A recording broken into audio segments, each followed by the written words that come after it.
I bid you all good morning, good evening, good night, wherever you may be watching this transmission. It is I, Mike Martins, trying to get a stream up off the ground. It's been really tough getting this internet to kind of work. I'm not sure what is going on. I think if you put anything with the president's name in it, and anything nowadays, it gets flagged. We are getting close to election time, and the social media or the big media platforms are making it very clear how they, want things done. The big political powers, the Democrats, basically, are looking for ways to get this, to get everything ready for the 2020 elections, to see if they could have anything or everything try and swing in their favor to win this. But I don't think they stand a chance because of the amount of time wasting they're doing with all this impeachment and all this crap that's going to get them nowhere. I think it's an absolute waste of time. I think if the Democrats wanted a good game plan for this 2020 election, I suggested that they actually find other topics or more important pressing issues to discuss and actually take care of, as opposed to just trying to get the president-elect out since day one that he got elected in. So anyways, I'm getting a very poor connection here, guys.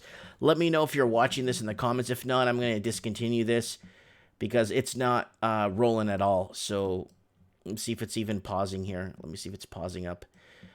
We could discuss what's happening. I got it right here. So we are an hour behind the actual impeachment here. The State of the Union address. I'm sorry. This is the State of the Union address.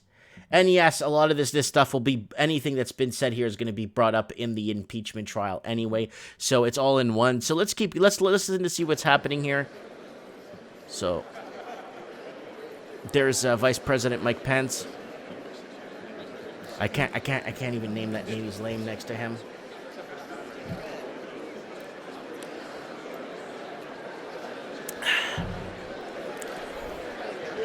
All right, let's do this. That's why I like watching this from backtracking it.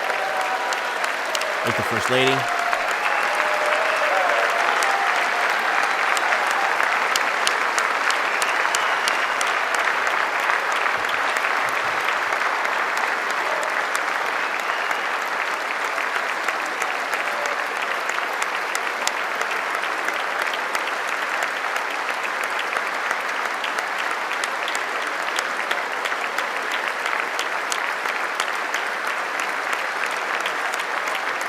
She looks very nervous. Wow.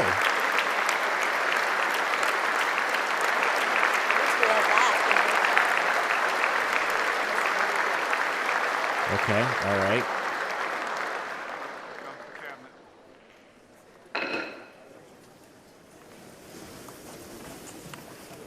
Madam Speaker, the President's Cabinet.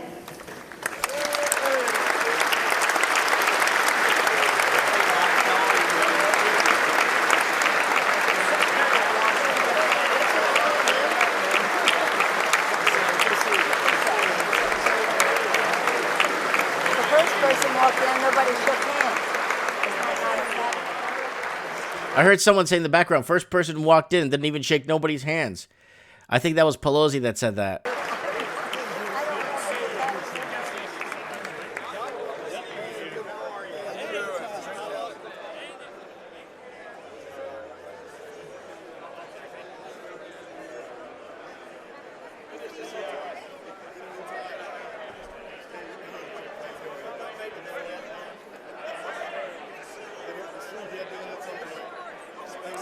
All right, here we go. Let's fast forward a bit.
Daniel G in the comments, what's going on? It's the State of the Union address right now in what's happening in the United States, and it's a good idea to kind of follow what the president has in plan, or what he could promise, or what he has in his agenda, basically. So this is it, guys. Canada and Mexico's, and probably quite a few countries' number one trading partner is the United States of America. So you could be sure that a lot of people are watching this today to see what he has to say.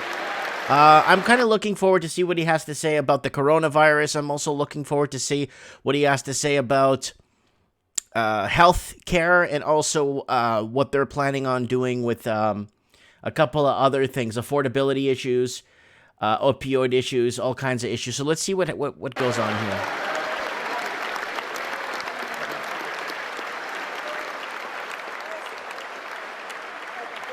Pelosi's doing one of those, I don't know if you guys remember that clap from that place for the New England Patriots there.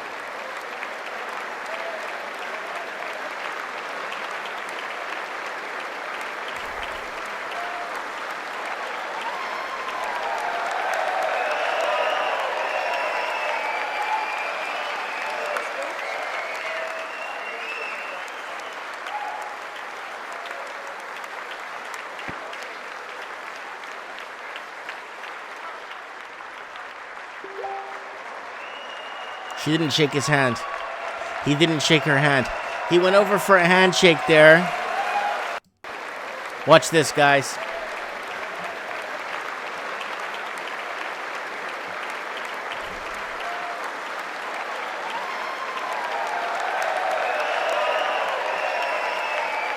Watch this, guys.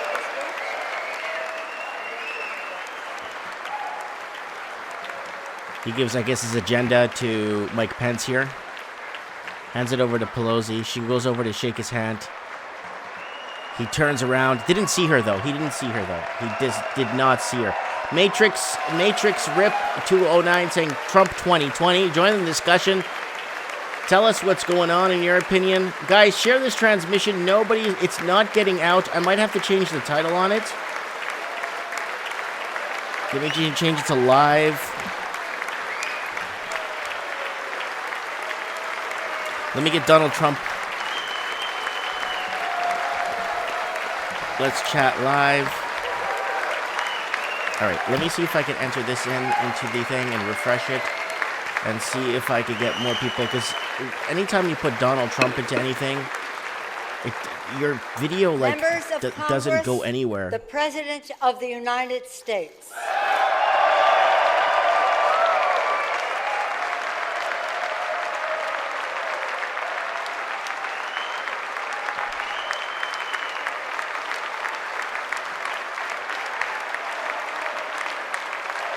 So Matrix is saying, I don't think Trump should be leader, but he's better than Trudeau. Oh yeah, for sure. For more years. Oh my God. Now, just to make it clear with you guys, like, I'm very happy that Trump made it. And one, he was an outsider at the beginning, kind of got himself in. Two, everybody made fun of me when I told them that Donald Trump was going to win. When he announced, on his first day that he announced for presidency, and he went down to the wall to check it out. I still remember when he did that. And yeah, it's like, wow, really? Everyone was making fun of me and saying there's not going to be no President Donald Trump. I lost a lot of friends on Facebook, and I'm kind of happy that Trump did win this election, the 2016 election. I'll tell you why. Because I was afraid that if Hill Dog won, they would just go to war with Iran. And I really don't want, and Russia and every human friggin' other country out there possible. Thank you. Thank you very much. Yeah, Melania looks great. I saw her there earlier. She looked a bit nervous, though. Members of Congress, the First Lady of the United States. Yeah.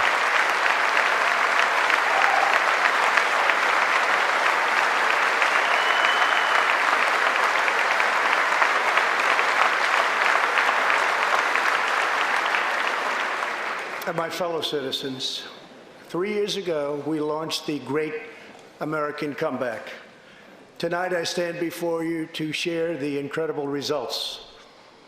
Jobs are booming, incomes are soaring, poverty is plummeting, crime is falling, confidence is surging, and our country is thriving and highly respected again. Let me know what you guys think about that. Jobs are kind of hit and miss. Maybe they're seeing more better paying jobs than before. That I might agree with. Consumer confidence is severely down right now. The job U numbers that we're getting with payroll is showing a slight increase in wages, a slight increase in employment, but not as big as they would hope they'd want. So let's keep watching again.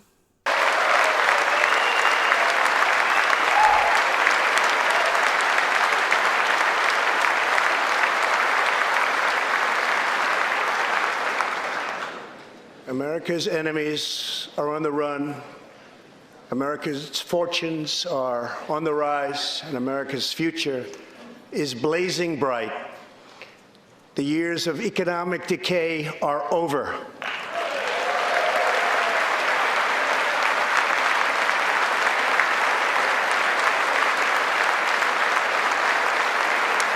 So what you're going to see is the Republican side all stand, and the Democrats just sit down. See, they don't get up. See them seated here, and then the Republican side will always be getting up and clapping. He'd be addressing more to them, if that makes any sense. The days of our country being used, taken advantage of, and even scorned by other nations are long behind us. Gone too are the broken promises, jobless recoveries, tired platitudes, and constant excuses for the depletion of American wealth, power, and prestige. In just 3 short years, we have shattered the mentality of American decline, and we have rejected the downsizing of Americans' destiny. We have totally rejected the downsizing. We're moving forward at a pace that was unimaginable just a short time ago, and we are never, ever going back.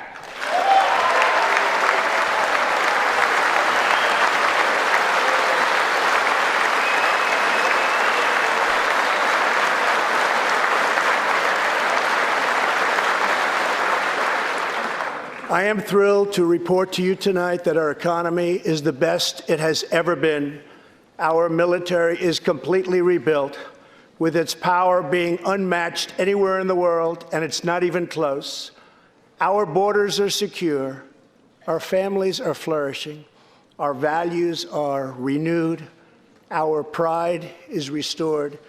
And for all of these reasons, I say to the people of our great country, and to the members of Congress, the state of our union is stronger than ever before.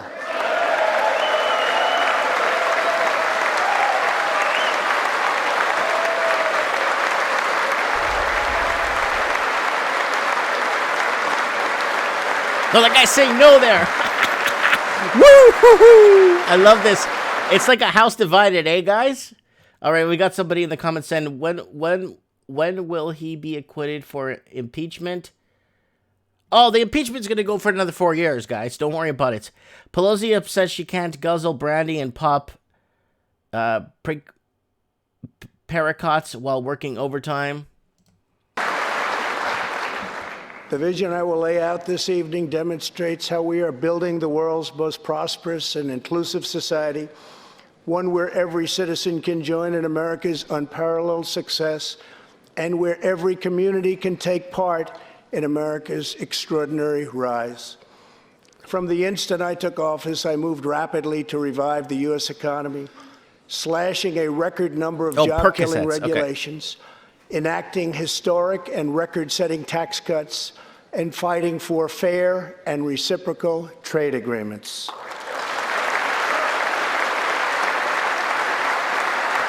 Yeah, I'm not going to doubt that because he did. I'm not going to doubt that. He did work for NAFTA, work kind of reforming NAFTA, right? He did start a big problem with China now with their trade wars, and China's in a lot of trouble right now. It's almost like it was picked. He picked the specific time to go into a trade wars with China. Now with their coronavirus outbreak and all this other crap that's happening. Wow. Okay, let's keep going here. Our agenda is relentlessly pro-worker, pro-family, pro-growth, and most of all, pro-American.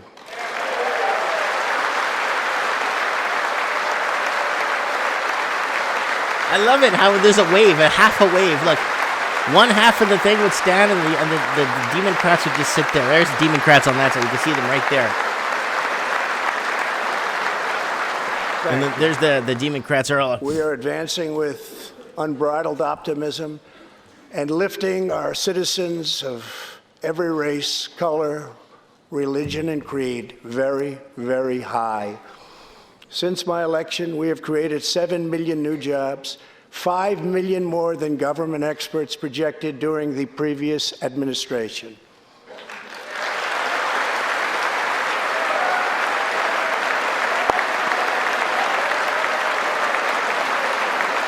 Look at that, half the House is standing. House divided. The unemployment rate is the lowest in over half a century. It actually is. I actually checked that.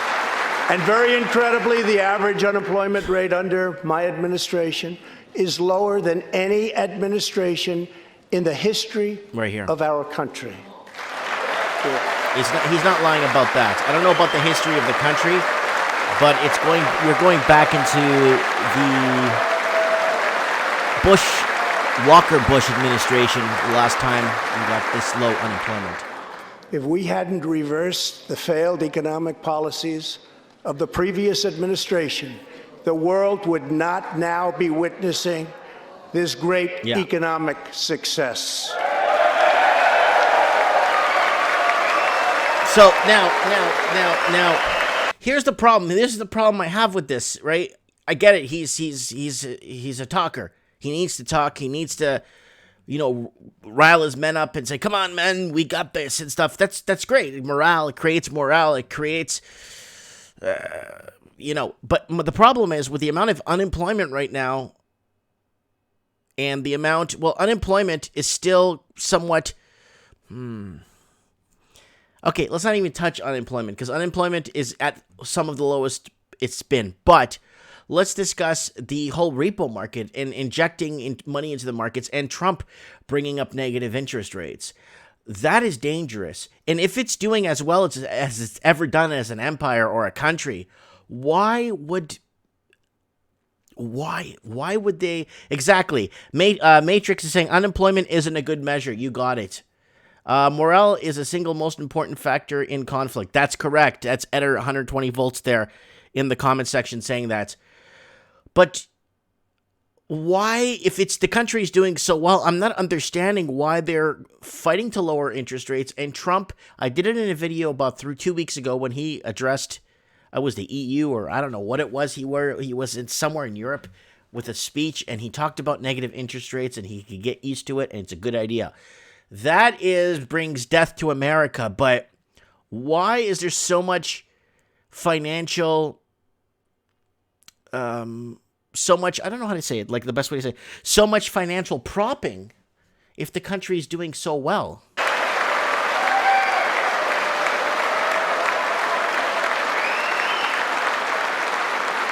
The unemployment rate for African Americans, Hispanic Americans, and Asian Americans has reached the lowest levels in history.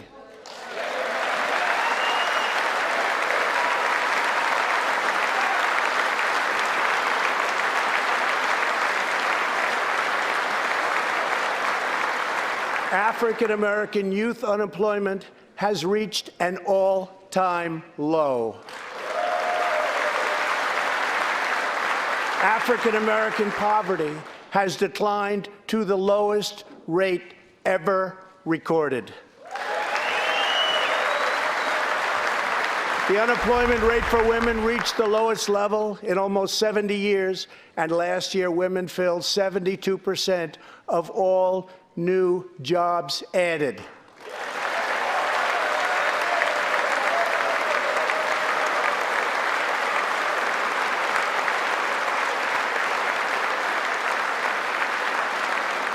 Wow, the Democrats are just The sitting there. veterans' unemployment rate dropped They're not to moving. a record low.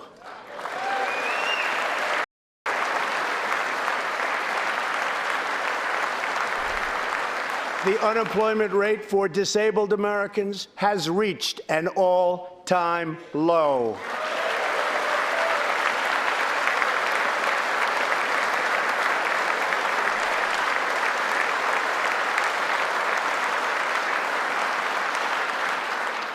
Workers without a high school diploma have achieved the lowest unemployment rate recorded in U.S. history. Hey, you don't need education. So someone's commenting here. Let's see what they're saying here.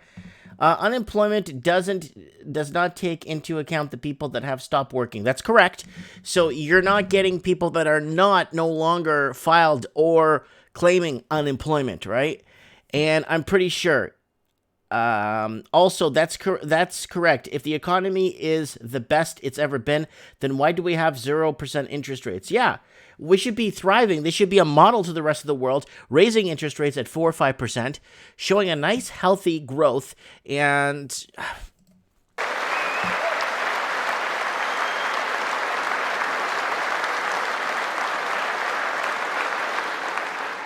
A record number of young Americans are now employed. Under the last administration, more than 10 million people were added to the food stamp rolls. Under my administration, 7 million Americans have come off food stamps, and 10 million people have been lifted off of welfare.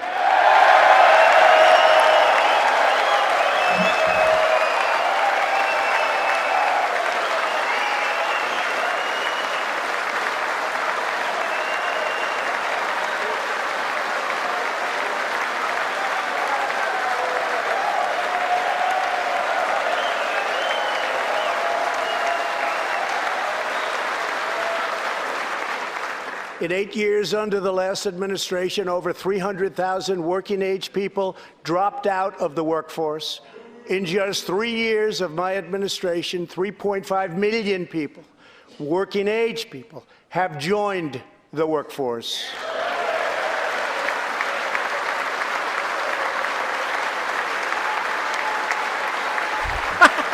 I just can't get I can't wrap myself around some of the faces people are putting up. Since my election, the net worth of the bottom half of wage earners has increased by 47%, 3 times faster than the increase for the top 1%. Yep.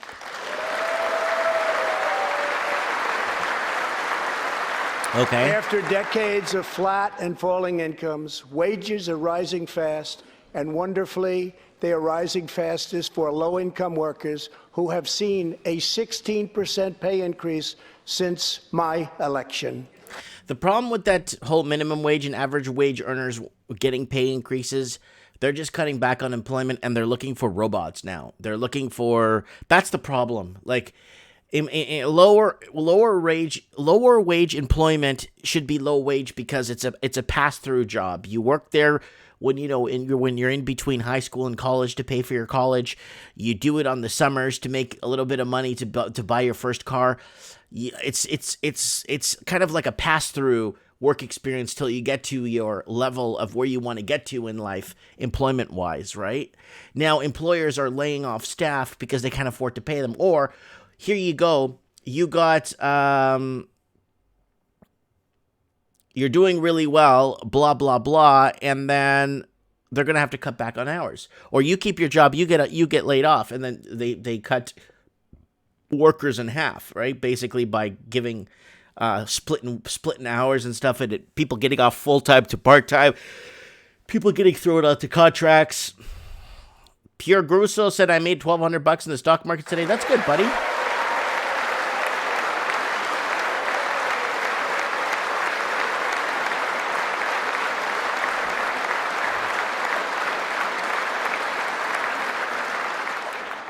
This is a blue-collar boom. Yeah. I don't know. I just said yeah, but there is a lot of more blue-collar jobs. That's cool. He's right about that. That's what happened to these people? Like the ones on the side here, the Democrats. Real median household income is now at the highest level ever recorded. Let me just check that. Median household income.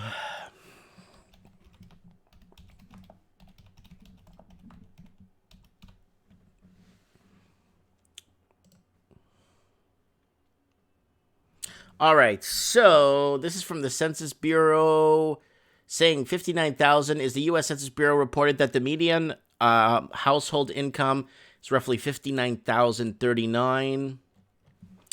Let's see if we can get 2019 in here. Here we go. U.S. real median in-house income reached $63,688 in January, an increase of $171 or 0.3% over 1 month. So household income has gone up. He's not lying. He's not lying about that. It has gone up. $63,688. And the average Canadian household income is like 70,000 Canadian. After tax, you take home like 40,000, 50,000 if you're lucky, depending on what tax bracket you're in. But the price of a house in Canada is like $1 million in one of the major cities. And you can still pick up a house in a major city in America for $260,000. So the Americans, I don't know, are they doing it right? Are they lucky?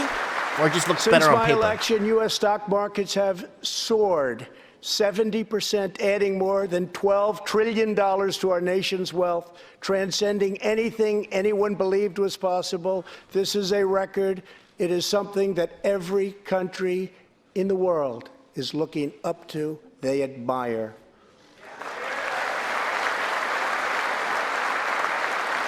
Consumer confidence has just reached amazing new highs. Yeah, TJH brought up a really good point. Americans are spoiled compared to Canadians, eh? Yeah. It's tough for us up here. It's really tough for us here. The taxation. Watch my last 2 videos I put up where I read my gas bill and my electricity bill. Almost $1,000 in a month just to pay my regular bills. All of those millions of people with 401ks and pensions are doing far better than they have ever done before, with increases of 60, 70, 80, 90, and 100% and even more. Jobs and investments are pouring into 9,000 previously neglected neighborhoods, thanks to Opportunity Zones, a plan spearheaded by Senator Tim Scott as part of our great Republican tax cuts.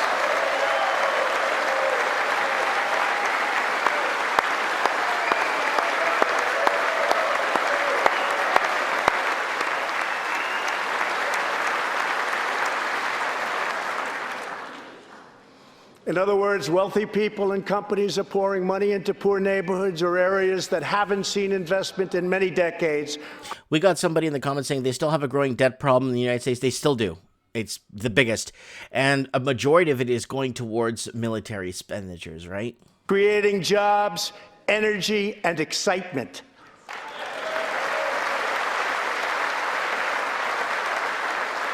This is the first time that these deserving communities have seen anything like this. It's all working.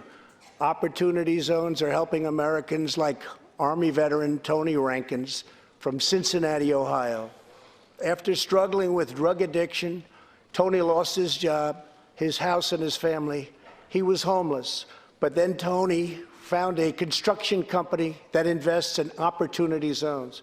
He is now a top tradesman, drug-free, reunited with his family, and he is here tonight. Tony, keep up the great work, Tony.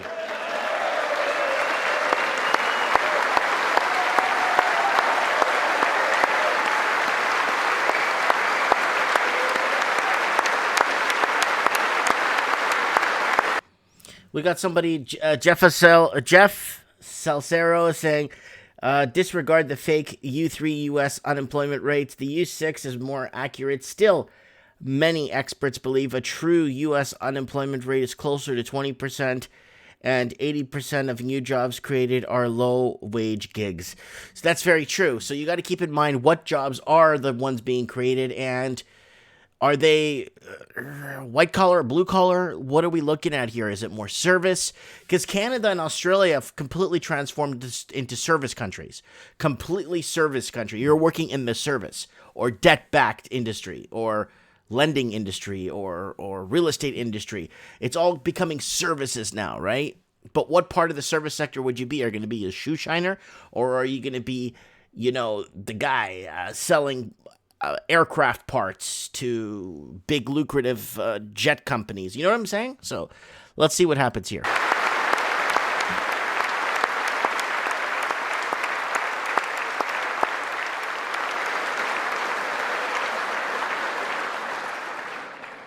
Thank you, Tony. Our roaring economy has, for the first time ever, given many former prisoners the ability to get a great job and a fresh start. This second chance at life is made possible because we passed landmark criminal justice reform into law. Everybody said that criminal justice reform couldn't be done, but I got it done, and the people in this room got it done.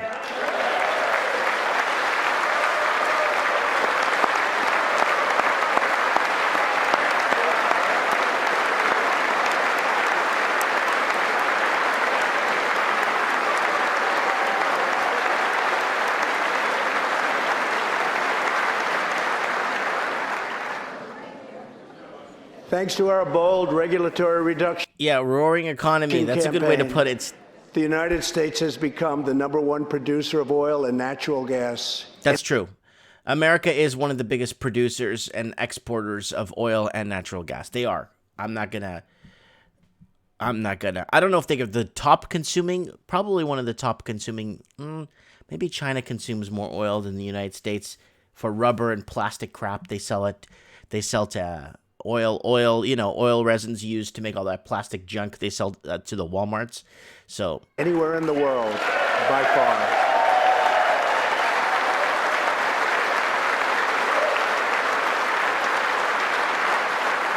With the tremendous progress we have made over the past 3 years, America is now energy independent, and energy jobs, like so many other elements of our country, are at a record high.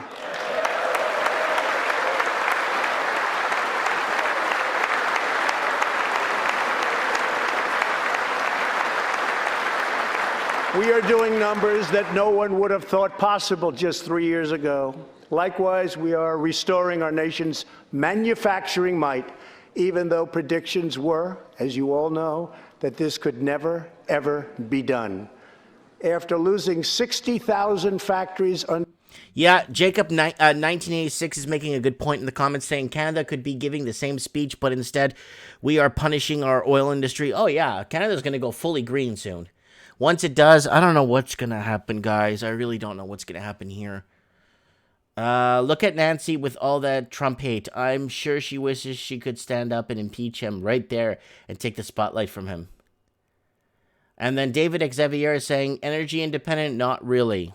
Under the previous 2 administrations, America has now gained 12,000 new factories under my administration, with thousands upon thousands of plants and factories being planned or being built.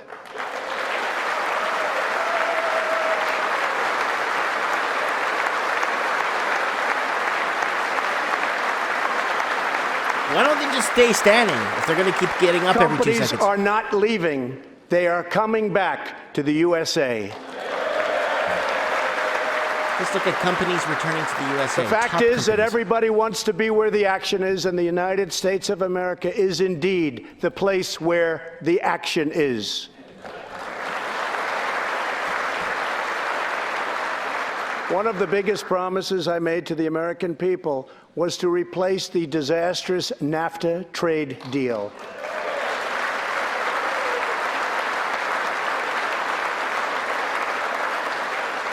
In fact, unfair trade is perhaps the single biggest reason that I decided to run for president. Yep.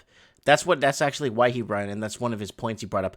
Okay, so this which manufacturers are bringing the most jobs back to America? So Caterpillar, Polaris Industries, Solar City, American Company, Amagen, Gentex, Element Electronics, Insulet Corp. So there's more here. There's like more. 10 companies that are bringing jobs back to America. Let's just take a look here. Who are these jobs? Oh, come on, USA Today. You want me to pay for this? Bayer. I guess Amazon. Ford. Isn't Ford like... I'm not going to go there. IBM. Walmart. Spirit Corporation, Lockheed Martin, Hyundai, General Motors. Aren't these guys all filing for bankruptcy? United Technologies. I don't know United Technologies. All right, let's go back. Following NAFTA's adoption, our nation lost 1 in 4 manufacturing jobs. Many politicians came and went, pledging to change or replace NAFTA, only to do so, and then absolutely nothing happened. But unlike so many who came before me, I keep my promises. We did our job.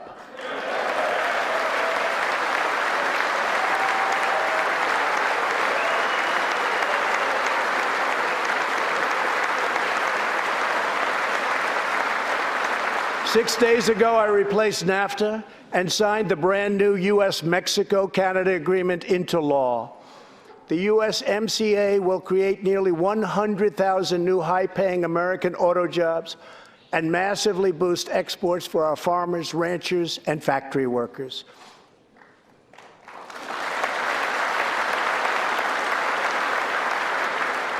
It will also bring trade with Mexico and Canada to a much higher level, but also to be a much greater degree of fairness and reciprocity. We will have that fairness and reciprocity, and I say that finally because it's been many, many years that we were treated fairly on trade. This is the first major trade deal in many years to earn the strong backing of America's labor. I agree with the whole NAFTA thing. Okay, here we go. We got some people in the comments. Jacob saying companies even from Canada are going to America. Oh yeah, it's just the taxation. Look for what a house, like for a house, just a house. Right here, $429 for a gas bill for the month to heat my house and heat my family, and $447 electricity bill for the month. How can you define that? Like people like commenting on the videos I've made here that live in Arizona are looking like, what are you paying for? Is everything, are your windows open? Your heat's blasting? Like, it's like, yeah, no, it's not what's happening. It is, and it's not, and it's kind of cool in the house. So, you know what I'm saying? Labor unions. I also promised our citizens that I would impose tariffs to confront China's massive theft of America's jobs. Our strategy has worked. Days ago, we signed the groundbreaking new agreement with China that will defend our workers, protect our intellectual property, bring billions and billions of dollars into our treasury, and open vast new markets for products made and grown right here in the USA. Okay, we got Red Pill Gary is saying, no, TJH is saying former years build the wall. Red Pill Gary is saying, being taxed to death in Canada. It's now or never saying, hey, Mike, Australian economy looks like it's going to take a big hit from the coronavirus because they have stopped importing seafood from Australia. You think it's going to see other things stop? Yes. First it starts with seafood, and then you're going to start to see materials, building materials stop. Then they're going to stop all dairies, and everything will stop going into China. And yeah, it always starts with seafood. It started with Canada with seafood this week, and New Zealand, and now you're going to start seeing other countries now stop buying that were China dependent on their economies, right? Okay, we got Freedom Runner says, yo, Mike, that was me in Arizona. That's right.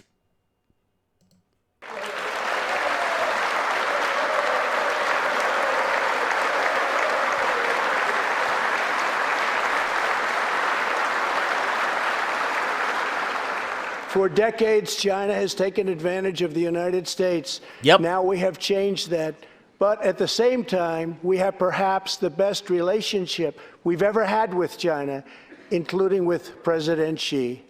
They respect what we've done because, quite frankly, they could never really believe that they were able to get away with what they were doing year after year, decade after decade, without someone in our country stepping up and saying, that's enough.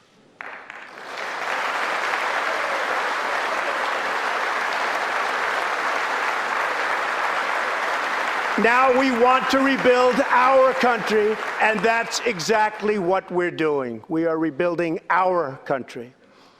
As we restore American leadership throughout the world, we are once again standing up for freedom in our hemisphere. That's why my administration reversed the failing policies of the previous administration on Cuba.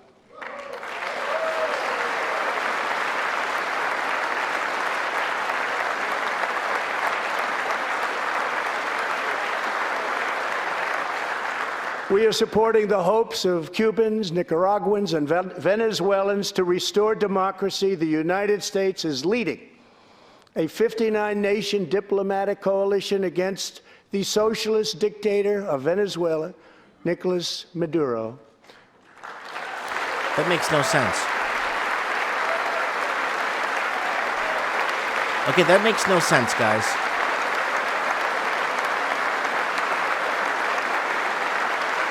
Maduro is an illegitimate ruler, a tyrant who brutalizes his people, but Maduro's grip on tyranny will be smashed and broken. Here this evening is a very brave man who carries with him the hopes, dreams, and aspirations of all Venezuelans. Joining us in the gallery is the true and legitimate president of Venezuela, Juan Guaido. Mr. President. What? Please take this message back to your family. Okay, guys. I hope I don't get shot for saying this. Okay, that guy. Okay, and I watched the Venezuelan elections. That guy never ran in the elections. He never ran in any part of the elections.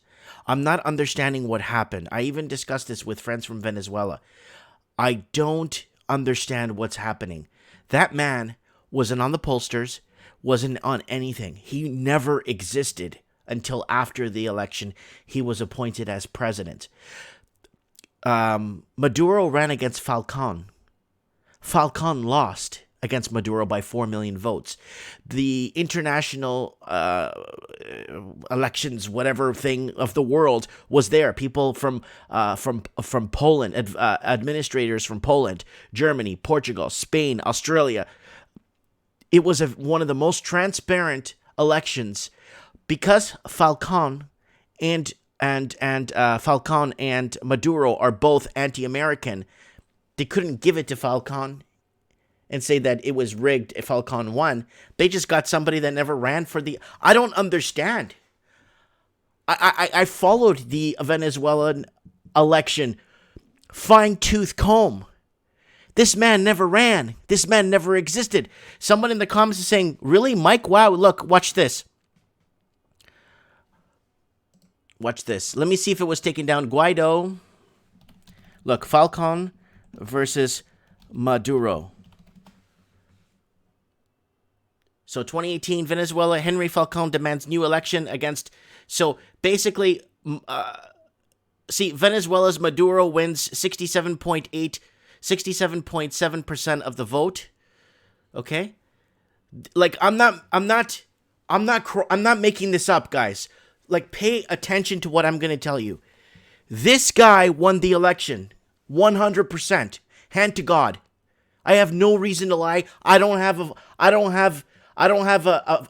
nothing in this fight. Okay? I got nothing in this fight. But all I have to say was he won the election against Falcon. Falcon cried fraud, but they're both anti-American, right? This guy comes, I don't know where this guy came from. He's never been on the pollsters. He was never on the ballots. Okay, after this guy claimed that he won the presidency, people were taking screenshots of the ballots, right? Of the ballots that they used and the barometrics that they used and stuff. He wasn't on it. So someone's asking, you need to get videos or pics of the Venezuelan election. Oh, we covered this on Mike of the Night. Guys, so it was on, what date was it? This was on May 21st, 2018. Guys, I don't have a reason to be in this fight, but I want to tell you, disputed by a boat cut, but the main opposition parties, the right-wing Democratic Unity Robalanta, the coalition turnout was 46% with 9,085,000 votes. Of Venezuela's registered 20,527,000 voters casting ballots. So this is a very, very transparent. Here we go. Falcon, in particular, Falcon accused the government of violating a series of electoral guarantees. So it was Falcon the whole time versus Nicolas Maduro. That was the whole election, the whole time. This guy, I don't know who this guy is. So,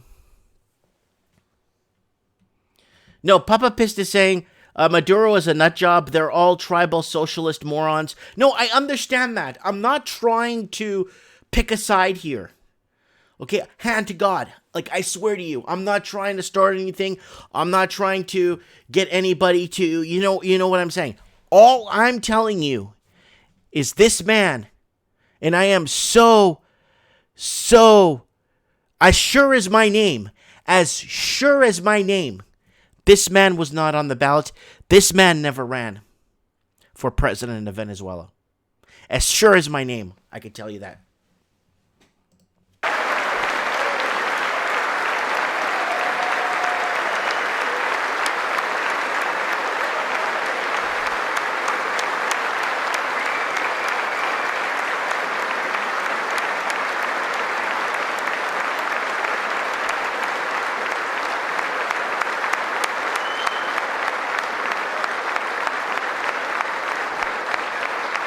This guy's name is Guaido. All you have to do is type in the people that ran in the Venezuela election in 2018 was Falcon, a right-leaning party, and Maduro, a right-leaning party. And the guys, this is Guaido, who ran. Thank you, Mr. President. I would not...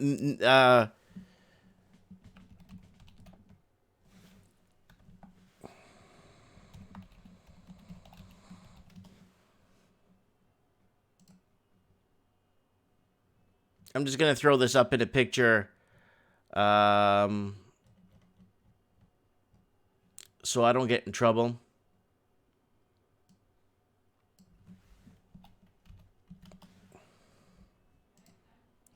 There he is right here. I'm not going to say anything. There he is right there. His name is Juan Guaido. Guaido. There he is right there. So there he is. This is the guy that was appointed as president. But Putin still sees Maduro as the legitimate president. So this Venezuela thing is not what you guys think. There's a lot more.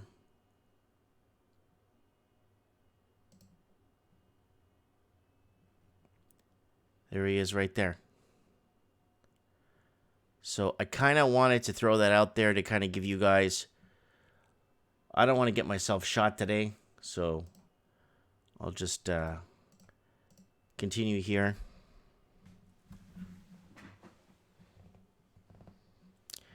Yep. Guys, you watch this channel for a reason. You're not here because you...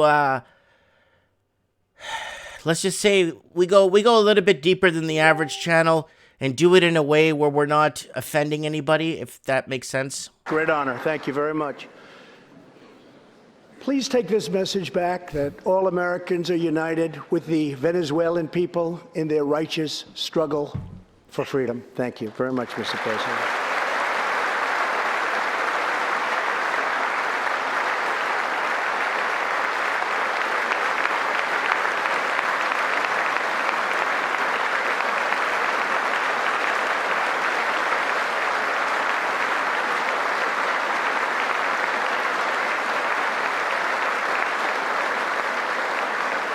Thank you very much. Socialism destroys nations, but always remember freedom unifies the soul.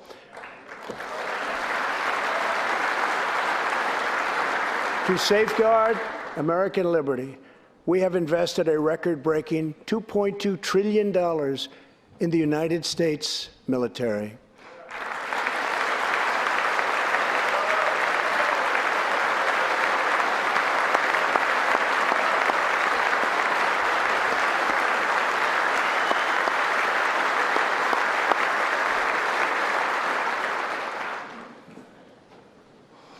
We have purchased the finest planes, missiles, rockets, ships, and every other form of military equipment, and it's all made right here in the USA.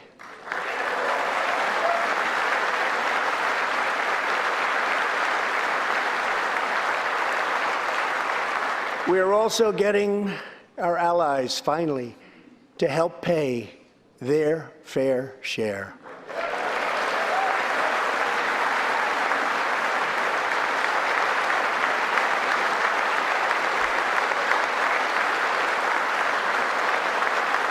I have raised contributions from other NATO members by more than $400 billion, and the number of allies meeting their minimum obligations has more than doubled. And just weeks ago, for the first time since President... So we got Brother John saying 5th of January made president. No, but this is for the election for the next year that you're looking at. This was in 2018. So he won that election for 4 more years. So what I'm trying to say is Guaido was not on the pollsters. He did not run in that Venezuelan election, right? I don't want to go too off topic tonight, but there's a lot of articles that show that Maduro won a transparent election against Falcon. Guaido never ran.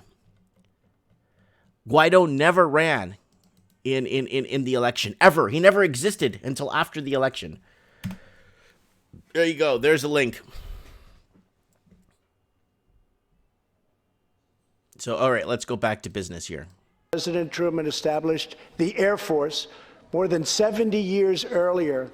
We created a brand new branch of the United States Armed Forces. It's called the Space Force. Very important.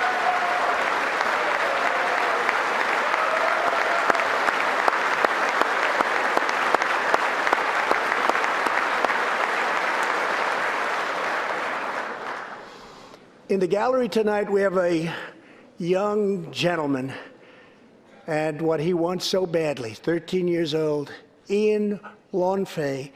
He's an 8th grader from Arizona. Ian, please stand up. Ian has always dreamed of going to space. He was the first in his class and among the youngest at an aviation academy. He aspires to go to the Air Force Academy, and then he has his eye on the Space Force. As Ian says, most people... Oh, what happened? Did I lose this? Oh, I lost the stream. Oh, I lost the stream. Oh, I lost it. Oh, the stream went offline, so I lost the stream. Wow.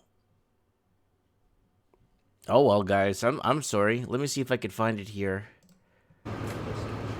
All right, let's go back to where we were. The fact is that everybody wants to be where the action is, and countless American children.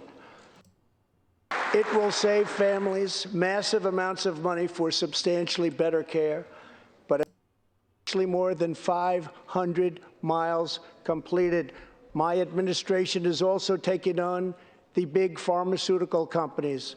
We have approved a record number of affordable generic drugs, and medicines are being approved by the FDA at a faster clip than ever before.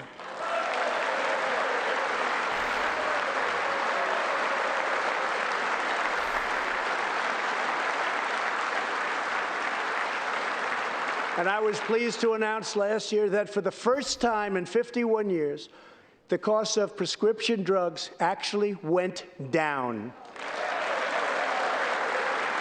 I don't know about that. Well, I mean, I can't prove it, right?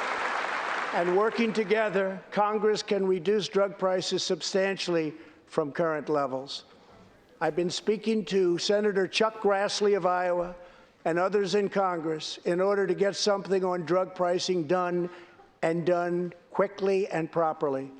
I'm calling for bipartisan legislation that achieves the goal of dramatically lowering prescription drug prices. Get a bill on my desk and I will sign it into law immediately.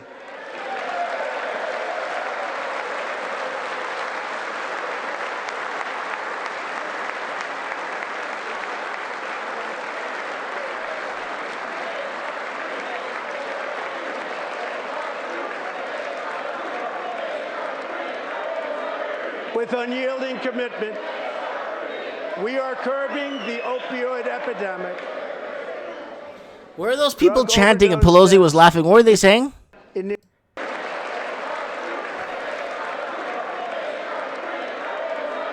with unyielding They're saying 3 something. commitment, we are curbing the Something about save our trees? I don't know what they're saying here. Save our trees? opioid epidemic. And Drug Pelosi's overdose laughing. I'm not with sure what they're saying unyielding here. commitment, we are curbing the opioid epidemic. Drug overdose deaths declined for the first time in nearly 30 years. Among the states hardest hit, Ohio is down 22%, Pennsylvania is down 18%, Wisconsin is down 10%. Ben North saying price of prescriptions just keep going up in Australia. Oh, they have to, because the pharmaceutical companies are the ones that are profiting or profiteering from people not getting cured, just kind of prolonging things. And then that money, a lot of it gets funneled back to a lot of the politicians that they want to be put in power so they can keep that regulation going. So it's like a partnership between the pharmaceuticals and governments, right? Who do you think funds your government? Not funds your government. Who do you fund your government as a taxpayer? But who do you think funds governments into going into politics and paying for their advertising, right? Oh, we don't have much watching tonight. It's just one of those nights we're just talking about politics, and I don't think a lot of people want to jump into politics right now. And we will not quit until People are getting tired of politics, man. And now with the stupid coronavirus, it's making people more, it's making people tired. People are tired now, you know what I'm saying? we have beaten the opioid epidemic once and for all.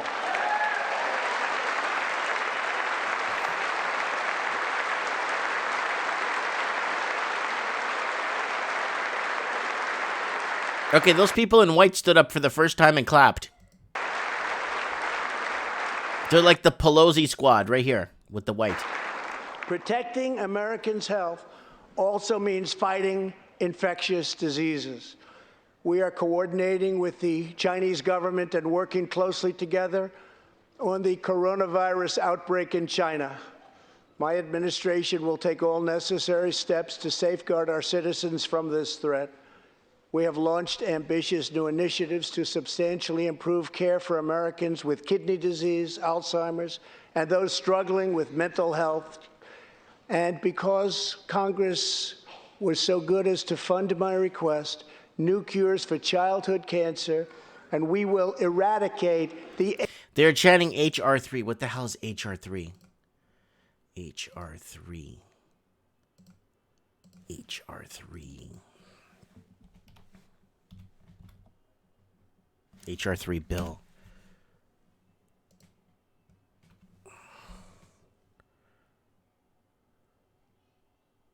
Oh, it's a lower Drug Costs Act of 2019. This bill establishes several programs and requirements relating to the prices of prescription drugs. Yeah, but people want cures. People don't want prolonged crap. You know what I'm saying? Why don't they start searching for cures? AIDS epidemic in America by the end of this decade.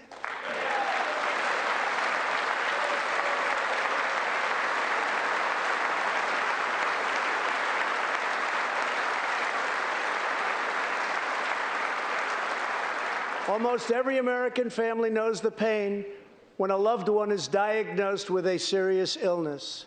Here tonight is a special man, beloved by millions of Americans, who just received a stage 4 advanced cancer diagnosis.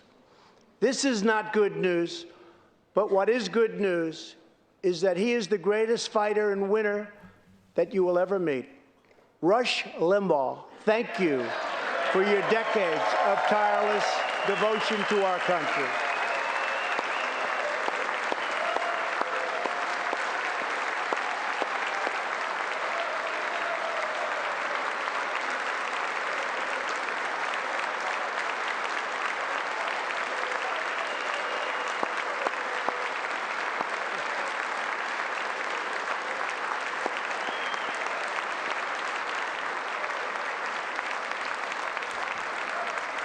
And Rush, Someone said Dr. Sebi claimed they had a cure for AIDS. You know what? They probably did 3-4 years after. I guess in the mid-90s, I think they had a full cure. in recognition of all that you have done for our nation, the millions of people a day that you speak to and that you inspire, and all of the incredible work that you have done for charity, I am proud to announce tonight that you will be receiving our country's highest civilian honor, the Presidential Medal of Freedom.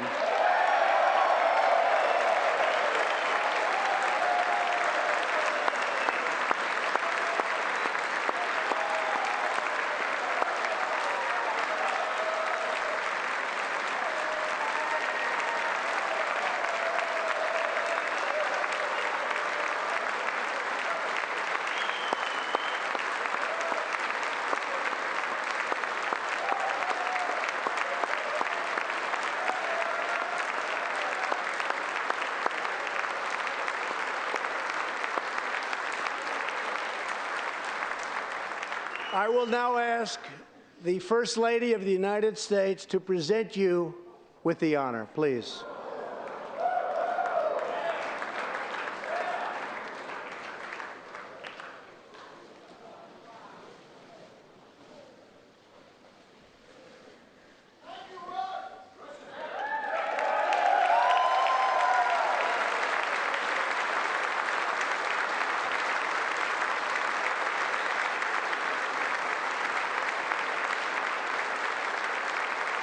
She got it?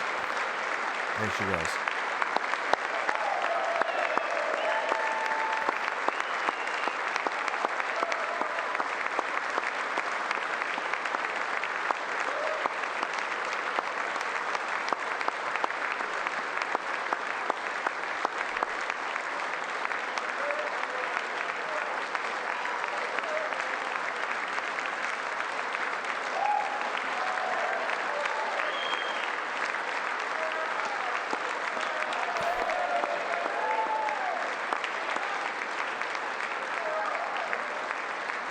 Rush and Catherine, congratulations.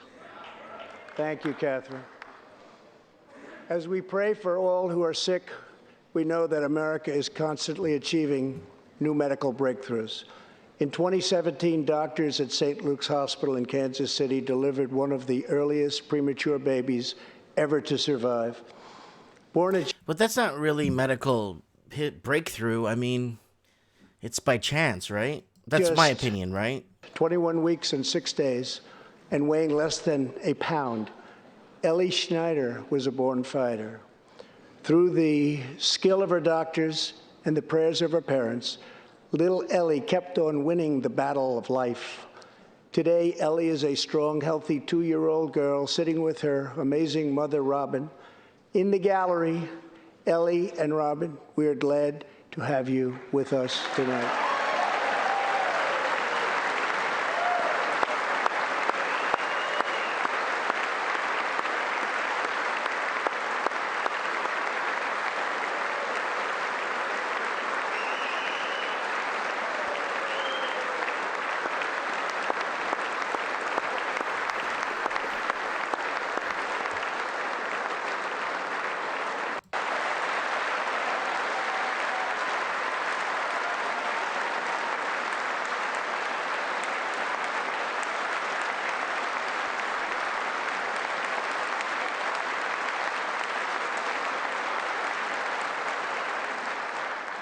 Whether we are Republican, Democrat, or Independent, surely we must all agree that every human life is a sacred gift from God. As we support America's moms and dads, I was recently proud to sign the law providing new parents in the federal workforce paid family leave, serving as a model for the rest of the country. Plant new trees in America and all around the world. Okay, we're going green here. The Greens are like the green ERAS are very quiet there for the trees.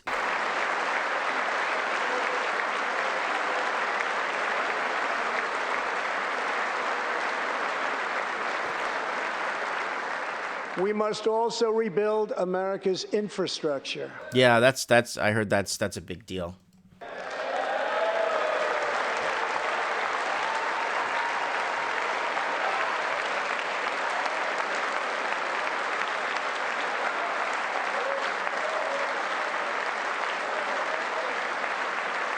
All right.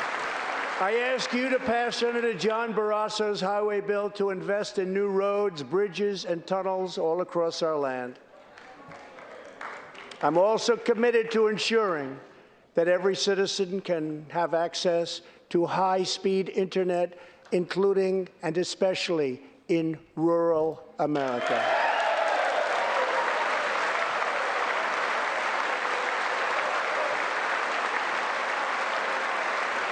Infrastructure for all, someone's saying in the comments.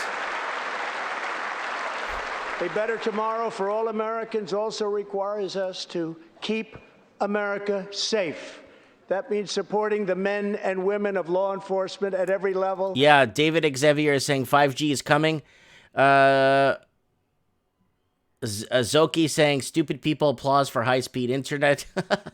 5G for everyone, laugh out loud. Well, it's just like during the different administrations, they would make sure everybody had a radio in their house, made sure everyone had a TV, made sure everyone was connected somehow, some way to the grid so they could actually make sure they get their message out, right? So 5G, 5 free G for everybody. So, including our nation's heroic ICE officers.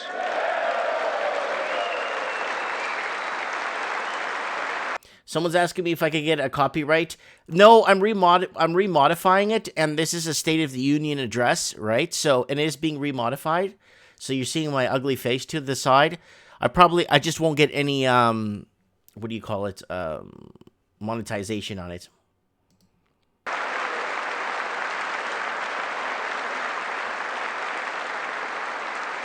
You know what the thing is? At least, you know, someone's saying in the comments,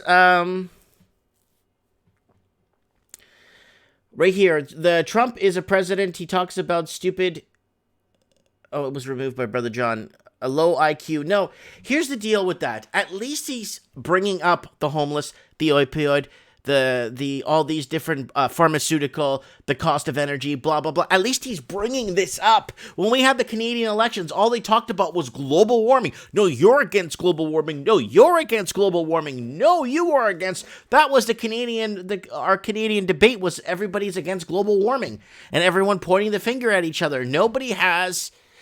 The Canadian Parliament or the Canadian elections, when they had the elections, they had no idea if they were tricking or treating. They had no idea where to go with the questions. They didn't talk about affordability issues. They didn't talk about. At least here they're talking about this. At least they're addressing it and not hiding it. Last year, our brave ICE officers arrested more than 120,000 criminal aliens charged with nearly 10,000 burglaries, 5,000 sexual assaults. Yeah, there we go. We got Winston Smith's brain. Sorry, Brian? No, it's brain. Climate change is all we talk about in Australia. Yeah, man, I gotta get this guy on the show from Australia so you guys can understand in other countries. That's all they talk about. 1,000 violent assaults and 2,000 murders. Tragically, there are many cities in America where radical politicians have chosen to provide sanctuary for these criminal, illegal aliens. In sanctuary cities, local officials order police to release dangerous criminal aliens to prey upon the public. instead of handing them over to ICE to be safely removed. Just 29 days ago, a criminal alien freed by the sanctuary city of New York was charged with the brutal rape and murder of a 92-year-old woman.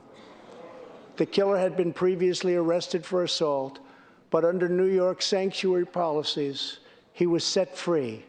If the city had honored ICE's detainer request, his victim would still be alive today.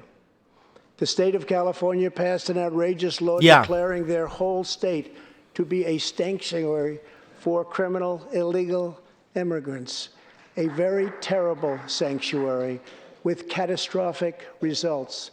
Here is just one tragic example. In December, Zoki saying, Trump in the morning, I'm going to Cayo Coco, Cuba.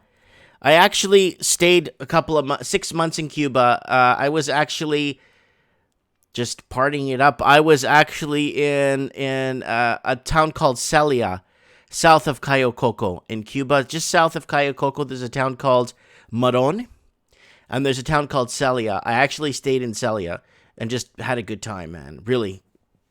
Rented a motorcycle, went to almost every state in Cuba just to check it out.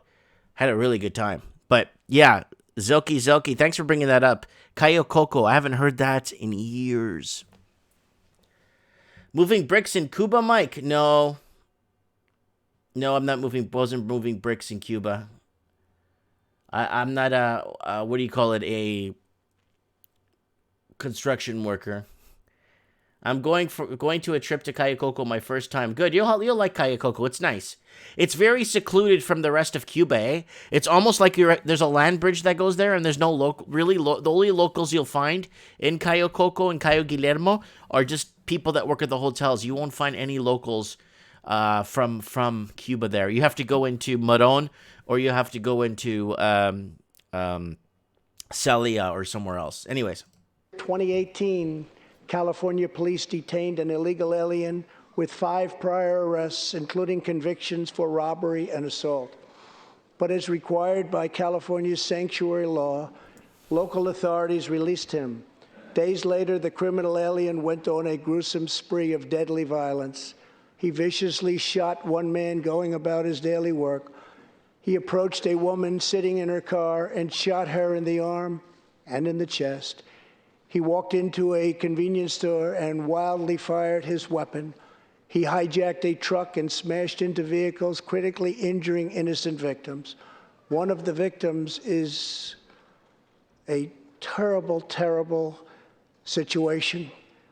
Died, 51-year-old American named Rocky Jones.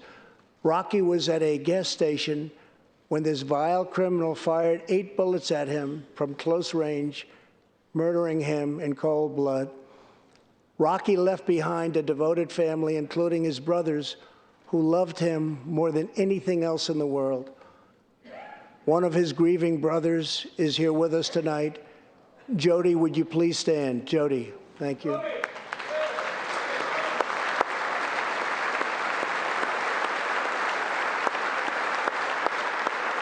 this is pretty sad, man.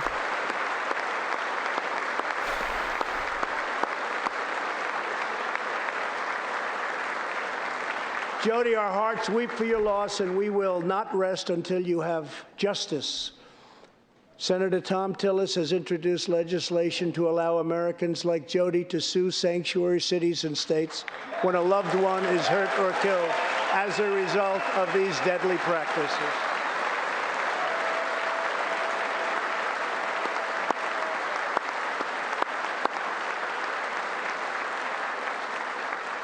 That's pretty harsh, man. Congress to pass the Justice for Victims of Sanctuary Cities Act immediately. The United States of America should be a sanctuary for law-abiding Americans, not criminal aliens.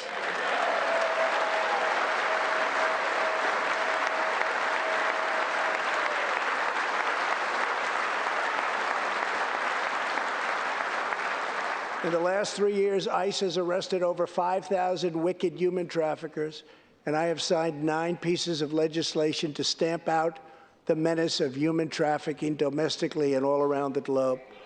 my administration has undertaken an unprecedented effort to secure the southern border of the United States. Yeah, Mexico is a really tough country when it comes to immigrating to it or moving to Mexico. Mexico's really tough. It's actually more complicated to immigrate and live in Mexico than it is in the United States, believe it or not. And Mexico has a southern wall on their southern border. I was there. I went to Belize. I crossed the border. It's very heavily militarized border in the south of Mexico, Mexican border. You just can't go in and out. You know what I'm saying? Zaki is saying, like, for example, his subjects, why is he mentioning at all about undocumented immigrants? This is not important at all. Maybe it's important for somebody else to say it, but not the president. No. I'm not trying to back Donald Trump with this, but he needs to cover everything from mid-range importance. This thing is an hour, 2 hours long, so he's got to cover something. Highly importance, from space travel or to colonizing the moon, from all the way to the bottom of sanctuary cities. Everything needs to be, there needs to be, everybody has an agenda, right? In every country, everybody has their own agenda. Some people are very heavy against immigration. Some people are worried about the pharmaceutical companies. Some people have been wronged by the big corporations. So there's lots of different things that need to be taken care of. And there's different agendas for everybody, right? So he wants to make sure he makes everybody happy, right?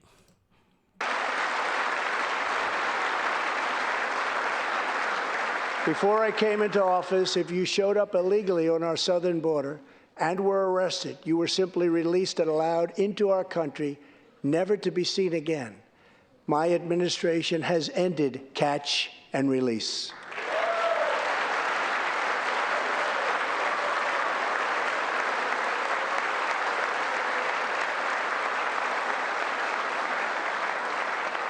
If you come illegally, you will now be promptly removed from our country.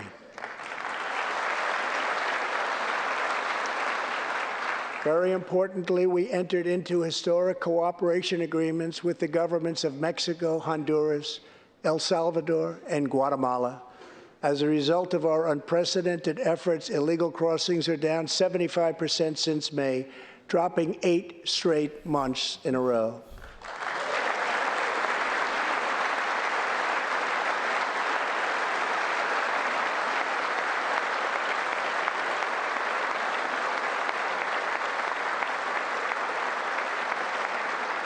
And as the wall rapidly goes up, drug seizures rise, and the border crossings are going down and going down very rapidly. Last year, I traveled to the border in Texas and met Chief Patrol Agent Raul Ortiz. Over the last 24 months, Agent Ortiz and his team have seized more than 200,000 pounds of poisonous narcotics, arrested more than 3,000 human smugglers, and rescued more than 2,000 migrants. Days ago, Agent Ortiz was promoted to Deputy Chief of Border Patrol, and he joins us tonight. Chief Ortiz, please stand.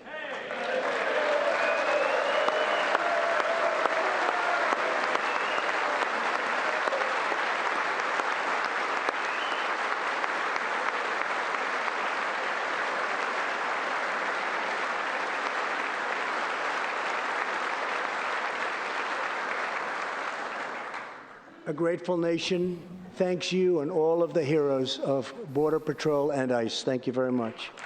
Thank you. To build on these historic gains, we are working on legislation to replace our outdated and randomized immigration system with one based on merit, welcoming those who follow the rules, contribute to our economy, support themselves financially, and uphold our values.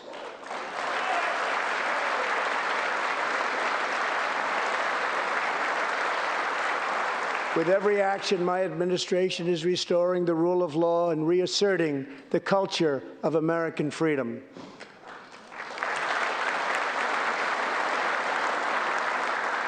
Working with Senate Majority Leader Mitch McConnell, thank you, Mitch, and his colleagues in the Senate, we have confirmed a record number of 187 new federal judges to uphold our Constitution as written. This includes two brilliant new Supreme Court justices, Neil Gorsuch and Brett Kavanaugh. Thank you. Well, remember the whole Brett Kavanaugh fiasco? I don't even want to go that. That'll flag my channel down.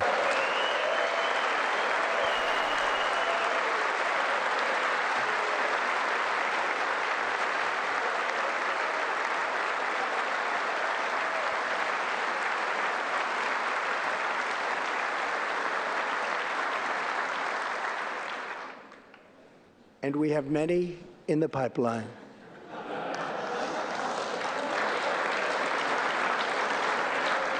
My administration is also defending religious liberty, and that includes the constitutional right to pray in public schools. Yes, but before Trump was in power, they were getting rid of the Ten Commandments. They were getting rid of all the Southern, whatchamacallit, like the Southern statues of leaders, and like taking down posters of George Washington and George Washington High School.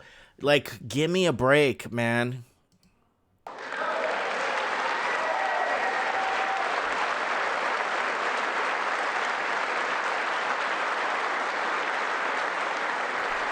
In America, we don't punish prayer. We don't tear down crosses. We don't ban symbols of faith. We don't muzzle preachers and pastors. In America, we celebrate faith.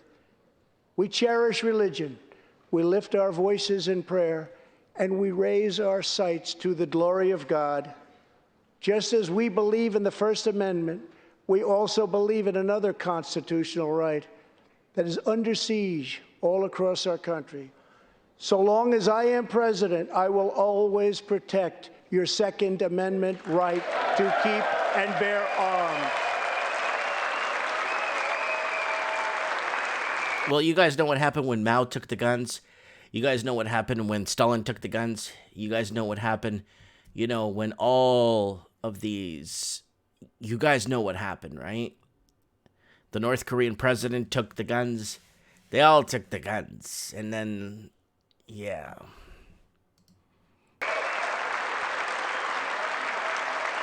That guy's sleeping. That guy was sleeping.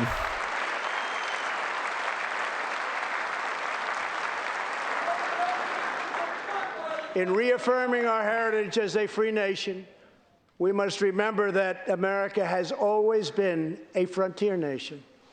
Now we must embrace the next frontier, America's manifest destiny in the stars. I am asking Congress to fully fund the Artemis program to ensure that the next man and the first woman on the moon will be American astronauts, using this as a launching pad to ensure that America is the first nation to plant its flag on Mars. Mars. Whoa, Mars. That's a big... Everything they've brought forward, they've dismissed. NASA doesn't approve any ideas that any of these third and fourth parties that have come up with really good ideas that could get us to Mars. But I would really like to see if they could get something to, like, not 2050 or 2075. I mean, in the next 5 years, I want to see us go to Mars.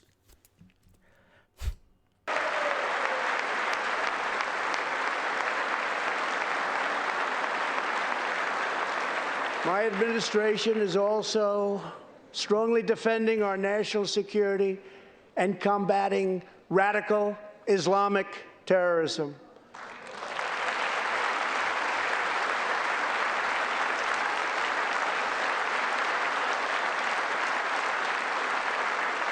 Last week, I announced a groundbreaking plan for peace between Israel and the Palestinians. Recognizing that all past attempts have failed, we must be determined and creative in order to stabilize the region and give millions of young people the chance to realize a better future. 3 years ago, the barbarians of ISIS held over 20,000 square miles of territory in Iraq and Syria. Today, the ISIS territorial caliphate has been 100% destroyed, and the founder and leader of ISIS, the bloodthirsty killer known Is he here? Is he there watching this? Hold on. Let's see if he announces him to stand up. as al-Baghdadi is dead. Oh, he's dead. Okay, never mind.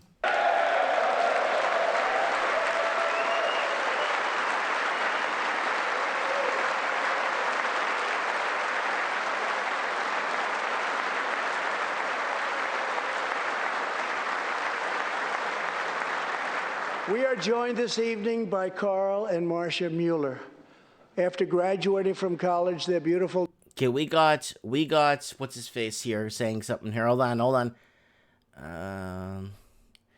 It's now or never says, you think we're going to see the same as we saw with the Spanish flu, Mike? No. No, not even close. daughter, Carla, became a humanitarian aid worker. She once wrote, "Some people find God in church. Some people find God in nature. Some people find God in love. I find God in suffering. I've known for some time what my life's work is, using my hands as tools to relieve suffering." In 2013, while caring for suffering civilians in Syria, Kayla was kidnapped, tortured, and enslaved by ISIS and kept as a prisoner of al-Baghdadi himself. After more than 500 horrifying days of captivity, al-Baghdadi murdered young, beautiful Kayla. She was just 26 years old. On the night that U.S. Special Forces operations ended al-Baghdadi's miserable life, the chairman of the Joint Chiefs of Staff, General Mark Milley, received a call in the Situation Room. He was told that the brave men of the elite Special Forces team that so perfectly carried out the operation had given their mission a name, Task Force 814. It was a reference to a special day, August 14th, Kayla's birthday. Carl and Marcia, America's warriors, never forgot Kayla, and neither will we. Thank you. But then it goes back to the whole Middle East thing. Like, why is America still in the Middle East, right? That's the thing. Why are they even there? Why are they? They should have left there a long time ago. You know what I'm saying?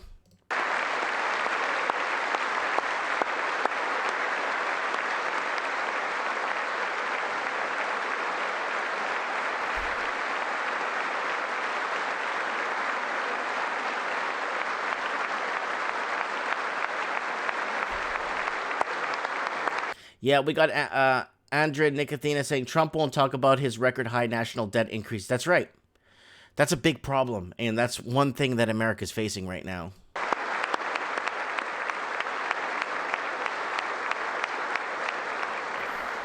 Every day, America's men and women in uniform demonstrate the infinite depth of love that dwells in the human heart. One of these American heroes was Army Staff Sergeant Christopher Hake.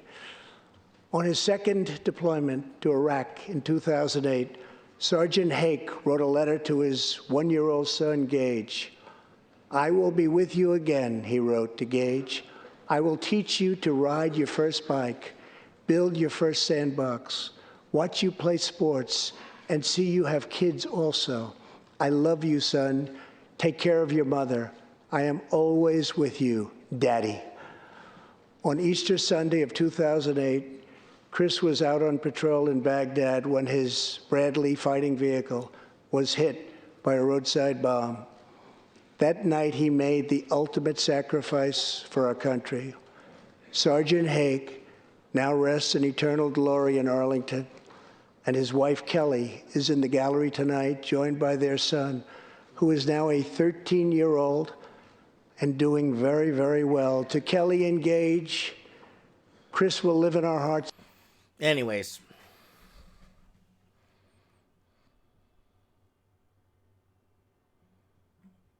So we got 21st Century Renaissance, Here We Come by TJ Throno saying, "I love you all. I love you too. Thank you, TJ. Sorry, TJ.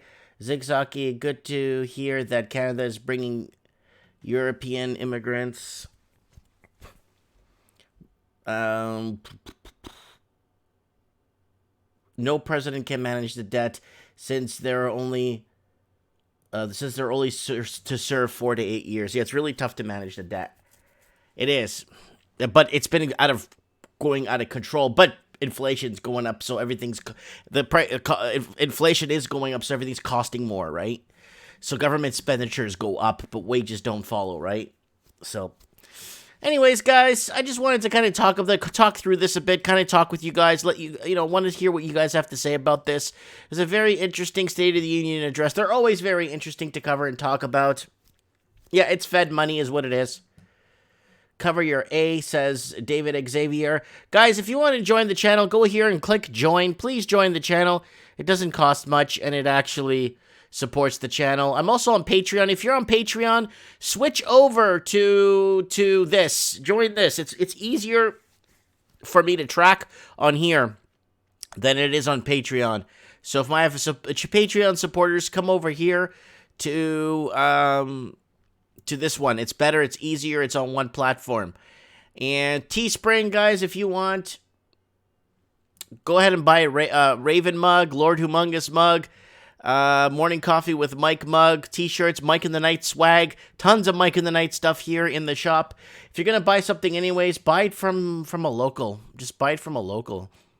And that's a bunch of people there messaging me here.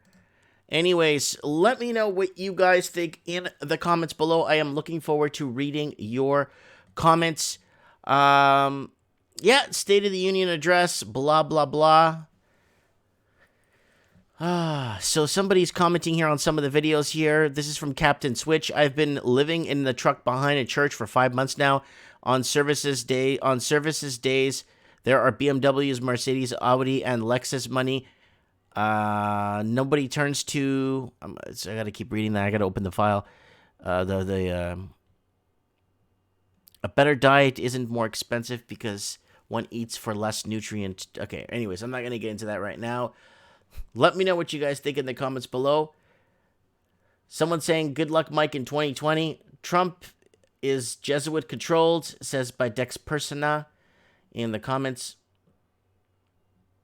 And let me know what you guys think. I'm just kind of covering this, talking of what's going on, and kind of looking into some of the facts that he's saying and kind of backtracking some of it.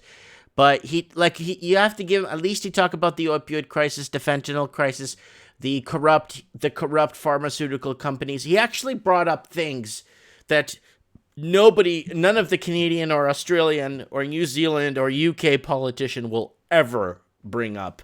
Because once you open that can of worms, watch out. Anyways, comment below, let me know. Thanks for watching, guys.